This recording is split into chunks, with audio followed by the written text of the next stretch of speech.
kutulia wananchi pale kwa heshima. I also want to recognize the presence of Waziri Uhuru Kenyatta.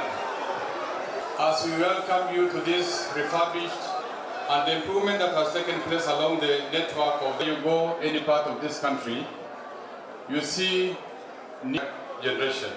Your Excellency, now yangu ni kusema ya kwamba niko na furaha tele.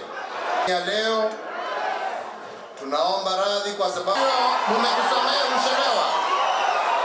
Kuna mikutano kadhaa na hatuwezi kupita wananchi. Kuwa pamoja nanyi tukiwa leo ambaye imemaliza kujengwa kutoka hapa Kisumu na kutoka hapa Kisumu kuelekea Kisumu Railways pamoja na rehab wa KDF ambao wameshughulikia hiyo kazi ungeweza kutimiza hiyo kazi.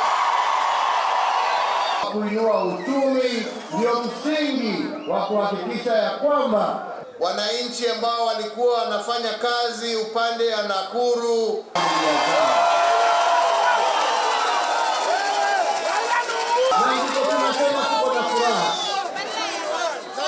na kuja kuwaaga nikiwaambia ya kwamba hii shughuli ambayo ya ile amani ambayo tumekuwa nayo katika taifa letu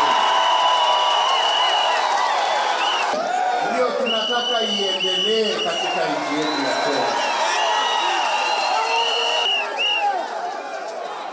Kuna njia mbili mtu